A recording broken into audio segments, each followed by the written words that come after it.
नमस्कार, मैं हूं आपके साथ सोनिया चौहान। उत्तराखंड की खबरों में आप सभी का स्वागत है। रुक करते हैं खबरों की ओर। हरिद्वार दौरे पर रहे मुख्यमंत्री पुष्कर सिंह धामी कनखल स्थित जगत गुरु आश्रम पहुंचे। यहां उन्होंने एक धार्मिक कार्यक्रम में शिरकत करते हुए शंकराचार्य स्वामी रामेश्वर आश्रम में से मुलाकात की और आशीर्वाद लिया। इस दौरान कार्यक्रम में कई बीजेपी नेता भी मौजूद रहे। मीडिया से बातचीत करते हुए मुख्यमंत्री ने कहा कि यूसीसी की गंगा देवभूमि उत्तराखंड से निकली है और उम्मीद है कि देश के अन्य राज्य भी इस कानून को अपनाकर अपने राज्यों में लागू करेंगे। और साथ ही उन्होंने कहा कि भारत के संविधान में सभी को समान अधिकार दिए जाने की व्यवस्था है और उत्तराखंड में भी सभी वर्गों और समुदायों से जुड़े लोगों के साथ चर्चा करने के बाद उच्च को लागू करेंगे। देखिए, यूसीसी उत्तराखंड देवभूमि से निकली है और उत्तराखंड के जनमानस ने यूसीसी पर अपना हमको समर्थन दिया था, मत दिया था, आशीर्वाद दिया था। और यहाँ की सभी भौगोलिक परिस्थितियाँ, यहाँ के रहने वाले सभी लोग, यहाँ के हमारे अनेक समुदाय के लोग, धार्मिक संगठनों के लोग, सबसे वार्ता करने के बाद हम यूसीसी लाए हैं। और गंगा यहाँ से निकलती है, उसी प्रकार से यूसीसी निकली है। तो हम तो पहले ही कह रहे थे कि हमारी अपेक्षा है कि देश के अन्य राज्य भी इस दिशा में काम करेंगे और अच्छा है। ये तो समानता का अधिकार सबको मिलना चाहिए। ये भारत के संविधान में इसकी व्यवस्था है। संविधान के अनुच्छेद 44 में बाबा साहब भीमराव अम्बेडकर जी जब संविधान बना रहे थे, उसी समय इसका प्रावधान किया गया, इसलिए देश में कहीं भी हो सकता है।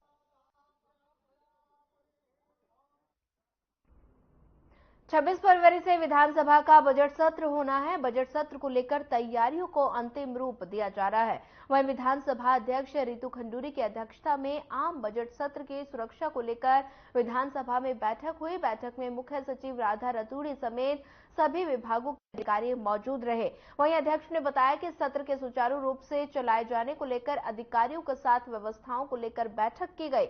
सत्र में अभी तक विधायकों के 300 सवाल आ चुके हैं और 90,000 करोड़ का बजट सरकार पेश कर सकती है।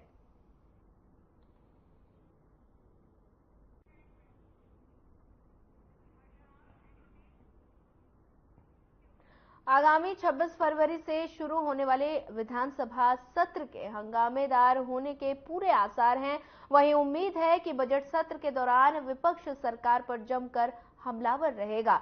और बता दें कि पूर्व नेता प्रतिपक्ष प्रीतम सिंह ने आम जनता से जुड़े कई ज्वलंत मुद्दों को विधानसभा में उठाने की बात कही। साथ ही उन्होंने कहा कि सदन में जनहित के मुद्दे उठाएंगे और लेकिन सरकार बहुमत के आधार पर निर्णय की बात कहती है और कार्य संचालन नियमावली की भी अनदेखी की जाती है।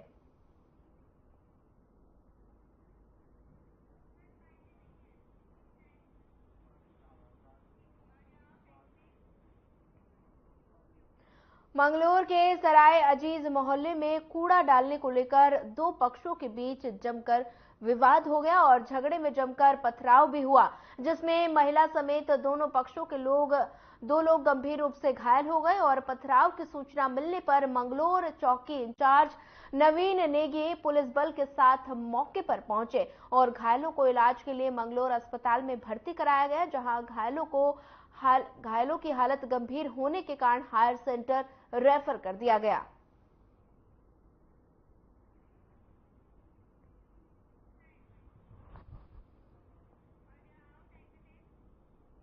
अगली खबर देहरादून से है, जहां ऑनलाइन निवेश का झांसा देकर ठगने वाले आरोपी को एसटीएफ ने उत्तर प्रदेश के बहराइच से गिरफ्तार किया। आपको बता दें कि आरोपी ने पॉलिसी में निवेश को लेकर देहरादून की एक महिला से 37 लाख रुपए की ठगी करी थी, जिस पर महिला की शिकायत पर एसटीएफ ने मामला दर्ज कर उसकी तलाश शुरू कर दी। और इस बात को लेकर एसटीएफ के एसएसपी आयुष अग्रवाल ने बताया कि आरोपी ने खुद को एसबीआई स्मार्ट वेल्थ पॉलिसी का कर्मचारी बताकर महिला को निवेश करने को कहा था। वहीं पीड़ित महिला ने ठगी की शिकायत देहरादून के साइबर पुलिस स्टेशन में कराई है और साथ ही बता दें, उन्होंने कहा कि आरोपी को गिरफ्तार कर जेल में भेज दिया गया।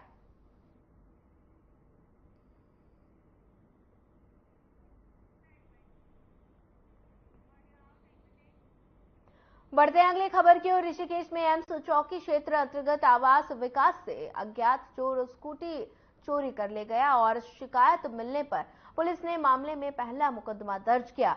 फिर जांच पड़ताल करते हुए स्कूटी चोरी करने वाले युवक को गिरफ्तार कर लिया गया। वहीं आपको बता दें, आरोपी के कब्जे से पुलिस ने चोरी की हुई स्कूटी बरामद की और फिलहाल आरोपी को पुलिस ने कोर्ट के आदेश पर जेल भेज दिया। वहीं कोतवाल शंकर सिंह बिष्ट ने बताया कि मनसा देवी निवासी राहुल राजभर किसी काम से आवास विकास कॉलोनी गए और इस दौरान अज्ञात चोर सड़क पर खड़े स्कूटी को चोरी कर फरार हो गया।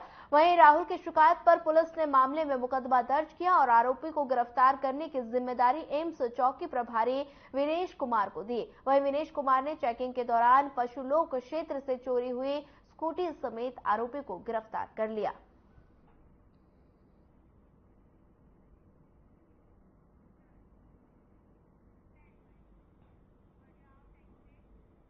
बढ़ते हैं अगली खबर की ओर। रायपुर क्षेत्र से राजा राम बिहार में एक फ्लैट में कई लोगों के जुआ खेलने की सूचना पुलिस को मिली और जिस पर पुलिस द्वारा मौके पर पहुंचकर 1 दर्जन से ज्यादा लोगों को जुआ खेलते हुए पकड़ा गया। वहीं मामले को लेकर रायपुर के सीओ अभिनय चौधरी ने बताया कि 13 जुआरियों को गिरफ्तार किया गया है, जिसमें से 11 देहरादून के और 2 हरिद्वार जिले के निवासी थे और साथ ही उन्होंने कहा कि उनके पास से 2,45,000 रुपए की नकदी भी बरामद की गई है।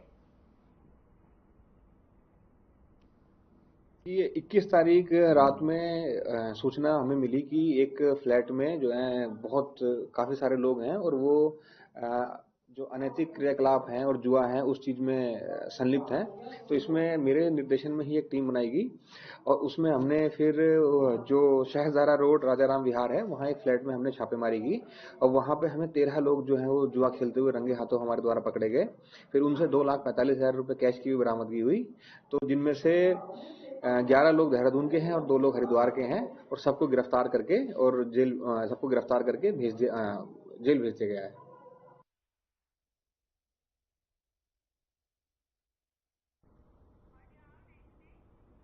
चलिए फिलहाल वक्त हो चला एक छोटे से ब्रेक का। ब्रेक के बाद जल्द हाजिर होंगे।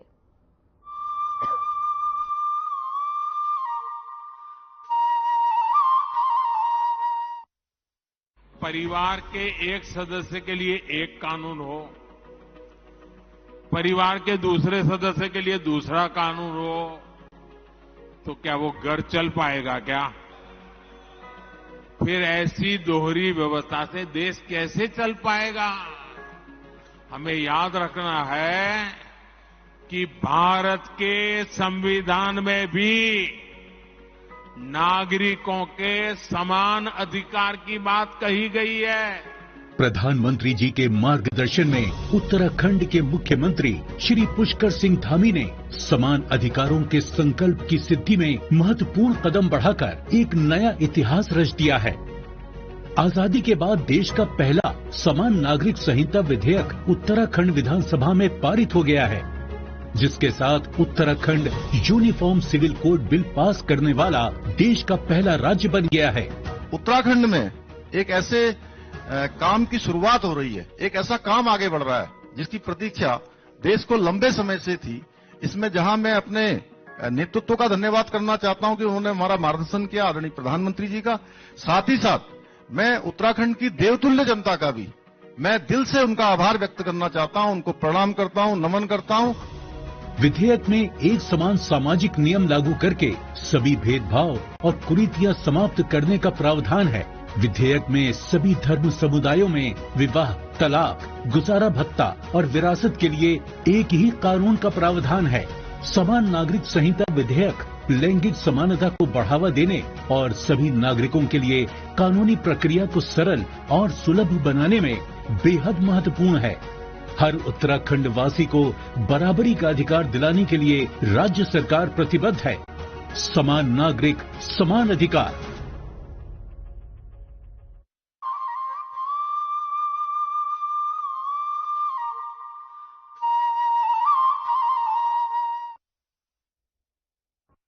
ब्रेक के बाद आप सभी का एक बार फिर स्वागत है। बढ़ते हैं अगली खबर की ओर। ऋषिकेश में गुमानीवाला स्थित राजश्री चिल्ड्रन एकेडमी का वार्षिक उत्सव धूमधाम के साथ मनाया गया।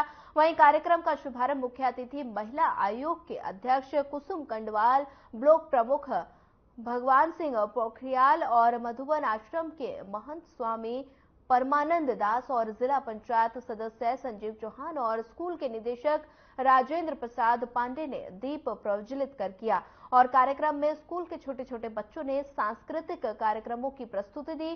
सांस्कृतिक कार्यक्रम को देखकर सभी अतिथियों ने बच्चों की प्रशंसा करते हुए बच्चों में प्रतिभा की कोई कमी नहीं है ये कहा और बस उनकी प्रतिभा को निखारने की जरूरत है।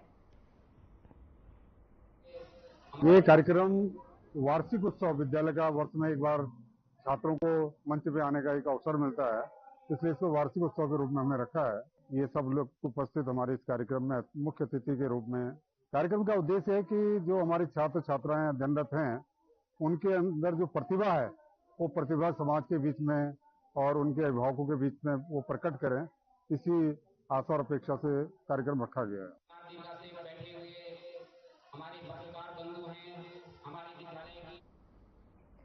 सितारगंज में आशा वर्करों ने अपनी मांगों को लेकर सामुदायिक स्वास्थ्य केंद्र के मुख्य गेट पर धरना प्रदर्शन किया और इसके साथ ही आशा वर्करों का कहना है कि सभी आशा वर्करों को 21,000 रुपए मानदेय दिया जाए और आशा वर्करों को सरकारी कर्मचारी घोषित किया जाए। दरअसल आशा वर्करों का कहना है कि 31 अगस्त 2021 को उत्तराखंड आशा हेल्थ वर्कर यूनियन के आंदोलन के बाद उत्तराखंड के मुख्यमंत्री ने आशा वर्करों से वार्ता के बाद मासिक मानदेय नियत करने व डीजी हेल्थ उत्तराखंड के आशाओं को लेकर बनाए गए प्रस्ताव को लागू करने का वादा किया था, लेकिन उत्तराखंड सरकार ने अभी तक अपना वादा पूरा नहीं किया है।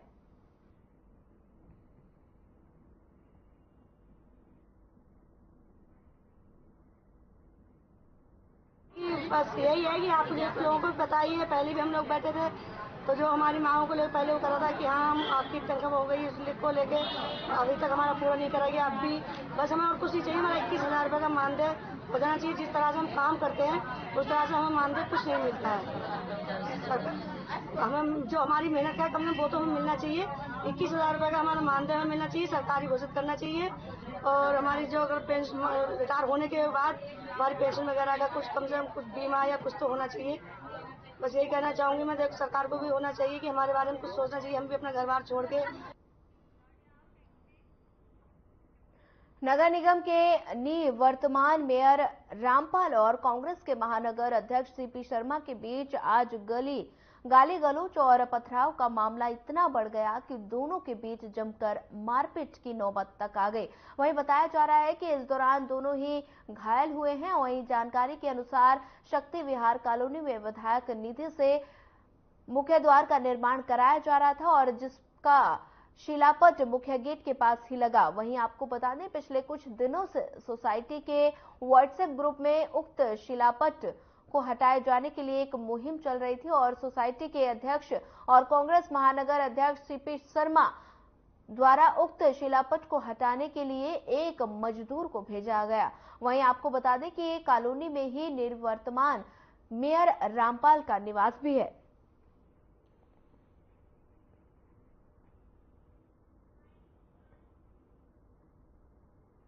देखो, पत्थर के लेके कोई मामला था, पत्थर कोई शिलान्यास का था, उसको शिफ्ट करना था।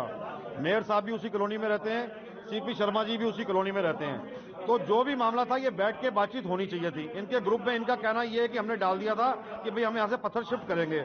मेयर साहब प्लानिंग करके 10-12 लोगों को वहां ले जाके पत्थरबाजी करके इनको जान से मारने का इनका प्रयास किया। यहाँ तक कि मेयर साहब के गनर ने भी ये बात कही कि ये लोग मेरी नौकरी खा जाएंगे। उनके गनर ने इनको बचाया। तो अब हम मेडिकल करा रहे हैं, इसके बाद हम चौकी जाएंगे। जब अचानक 10 लोग बाहर निकल आए तो ये प्लानिंग ही थी भाई, या तो मेयर साहब भी अकेले होते। जब वो जगह जगह से लोग आके निकल आए और पत्थर उनके हाथ में था तो ये सारा प्री प्लान था। विधायक निधि से एक गेट निर्माण के लिए गेट प्रस्ताव पारित हुआ है। वहां पर एक शिलापट लगा हुआ है जो कि गेट के बिल्कुल नजदीक लगा हुआ है। उस शिलापट को हटाने के लिए मैंने एमएनए साहब के पास 2 बार एप्लीकेशन, एक बार सोसाइटी का मैं अध्यक्ष हूं वहां का उसका, और रुद्रपुर का भी अध्यक्ष हूं कांग्रेस पार्टी का, तो मैंने एक एप्लीकेशन उनको दी हुई है। उनके इंजीनियर आए, उन्होंने कहा कि आप हटा सकते हो, थोड़ा इधर उधर करने में कोई प्रॉब्लम नहीं है, गेट बनना है। तो मैंने क्या किया कि वेट कर रहा था कि निगम के लोग आके इसको हटा दें, तो इन्होंने निगम के लोगों को रोक दिया था कि आपको हटाने नहीं जाना है। देखिए, आज मैं रानीबाग से आ रहा था, किसी की डेथ हुई थी। मेरे साथ प्रमोद शर्मा जी हमारे पार्षद थे, उन्हीं की गाड़ी में मैं बैठ के आया। मैं गेट पे बैठा तो मैंने देखा कि एक व्यक्ति पत्थर तोड़ रहा है, हमारा जो नगर निगम का लगा हुआ था। मैंने पूछा किसकी अनुमति से तोड़ रहे हो? उसने बताया कि भाई सीपी शर्मा की अनुमति से तोड़ रहे हैं। उन्हें बुलाया गया मौके पे, उन्हें समझाया गया कि आप यहाँ ये पत्थर क्यों तोड़ रहे हैं आप। तो इस बात को लेकर वो उखड़ गए, बोले मेरी मर्जी है, मैं जो मर्जी करूँ, मुझे कोई नहीं रोक सकता है। और इसी क्रम में उन्होंने जान से मारने की धमकी दी का मैं देख लूंगा, और जाति सूचक शब्द भी इस्तेमाल किए, तमाम तरीके की गाली गलौज मारपीट शुरू की। मैं अकेला था उस समय, पार्षद थे, बचाते रहे सब लोग, लेकिन जैसे ही। चलिए फिलहाल वक्त हो चला एक छोटे से ब्रेक का। ब्रेक के बाद जल्द हाजिर होंगे।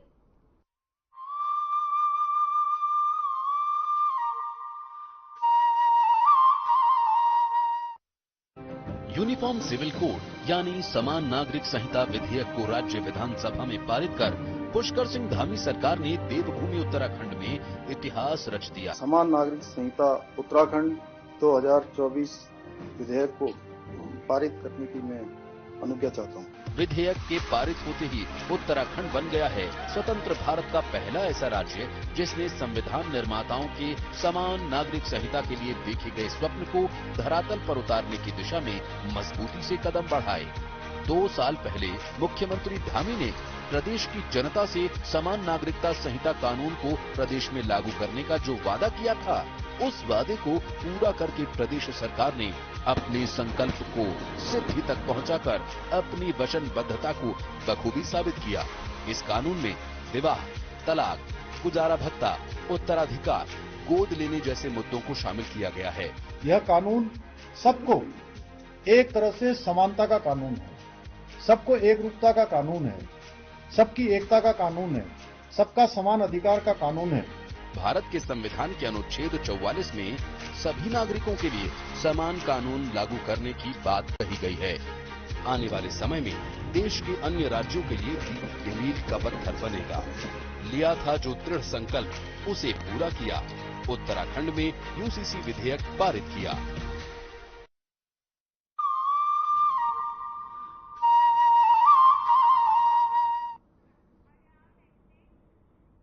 ब्रेक के बाद आप सभी का एक बार फिर स्वागत है। बढ़ते अगली खबर की ओर। जनपद उधम सिंह नगर के खटीमा कोतवाली पुलिस ने एक महिला समेत 2 लोगों को गिरफ्तार कर जेल भेज दिया। आगामी लोकसभा सामान्य निर्वाचन को लेकर अभियान चलाया जा रहा है और खटीमा कोतवाली के वरिष्ठ पुलिस उप निरीक्षक अशोक कुमार ने बताया कि वरिष्ठ पुलिस अधीक्षक के निर्देश के क्रम में वारंटियों की धरपकड़ के लिए अभियान चलाए जा रहे हैं। वारंटियों की गिरफ्तारी के संबंध में पूरे जनपद में श्रीमान वरिष्ठ पुलिस अधीक्षक महोदय के निर्देशानुसार अभियान चलाया गया है। इसी अभियान के तहत वारंटी पंकज सिंह राणा और नन्नी बेगम को गिरफ्तार किया गया है और उनको गिरफ्तार कर माननीय न्यायालय में पेश किया गया है।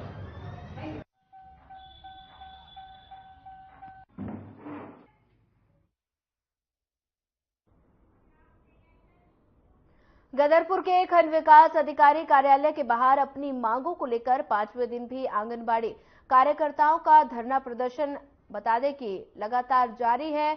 वहीं आपको बता दें कि अपनी मांगों को लेकर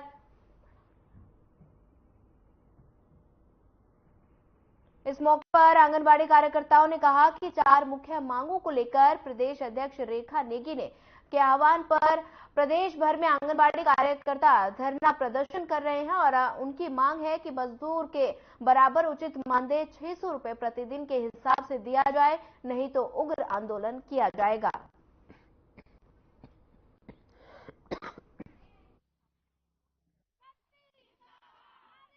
हमारा 600 रुपए ही कर दे, हमें 18,000 रुपए प्रति माह दे दें, जिससे हमारे बच्चों का जो है उसे शिक्षा अच्छी मिले।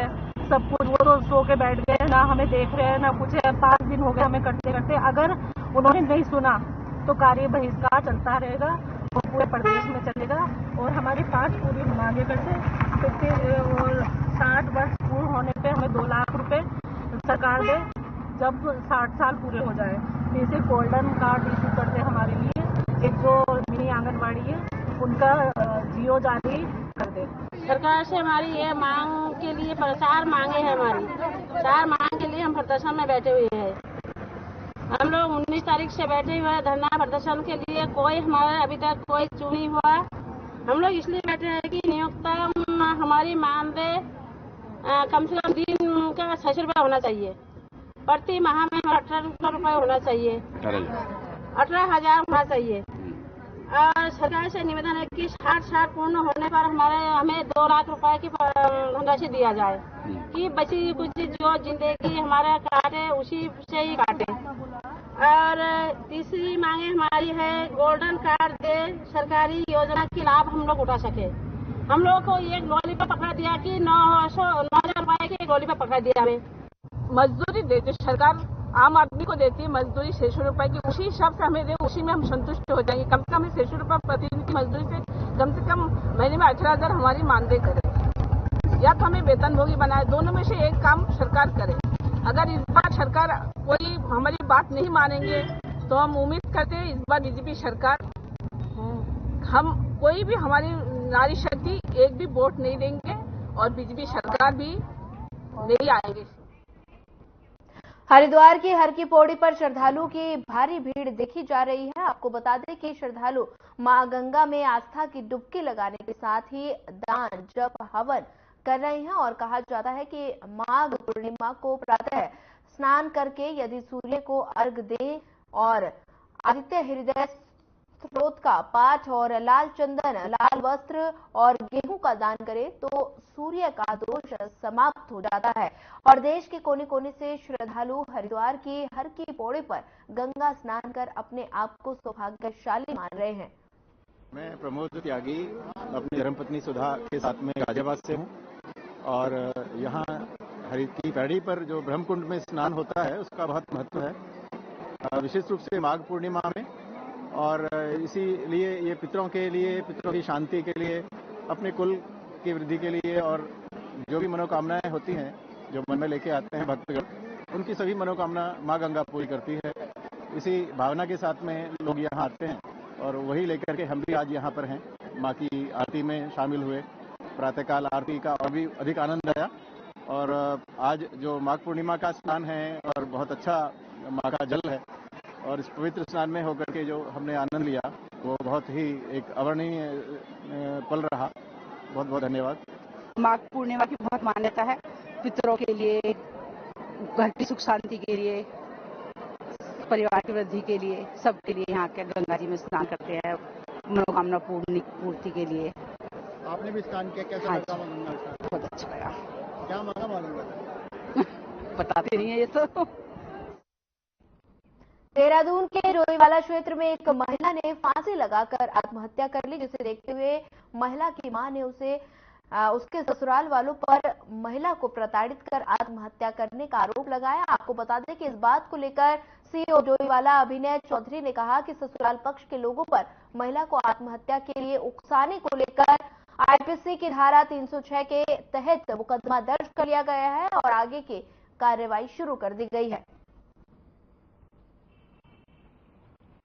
21 तारीख को हमें डोईवाला पुलिस को सूचना मिली कि एक महिला ने घर में फांसी लगा ली है। फिर जब उसमें छानबीन की गई, पुलिस मौके पर पहुंची तो एक महिला जिनका नाम काजल है, जिनका विवाह 10 वर्ष पहले हुआ था और उनके जो हस्बैंड है वो आर्मी में है और अभी जम्मू कश्मीर पोस्टेड है, तो वह यहाँ वो अपने बच्चे के साथ रहती थी और बच्चे की उम्र 7 साल है। तो जब पुलिस पहुंची, उन्होंने देखा तो पता चला कि वो महिला ने फांसी लगा ली है और फिर उनके घर वालों ने शिकायत की कि इनके परिवार द्वारा, ससुराल द्वारा इनका मानसिक उत्पीड़न किया जाता था और घरेलू हिंसा इनके साथ की जाती थी। तो उसी के मद्देनजर 306 आईपीसी में डोईवाला में मुकदमा दर्ज हुआ और इसमें भी इन्वेस्टिगेशन जारी है और बाकी साक्ष्य संकलन किया जा रहा है। देहरादून में गुलदार की दस्तक से दहशत का माहौल है। उत्तराखंड वन विभाग अभी तक गुलदार को पकड़ने में कामयाब नहीं हुआ। डीएफओ मसूरी वैभव सिंह ने कहा कि मानव वन्यजीव संघर्ष की घटनाओं के बाद 24 लोगों का दल निरंतर गुलदार को पकड़ने के लिए प्रयासरत है। साथ ही उन्होंने कहा कि पूरे क्षेत्र में कैमरे और पिंजरे लगाए गए हैं, लेकिन अभी तक गुलदार की कोई हरकत नहीं देखी गई है।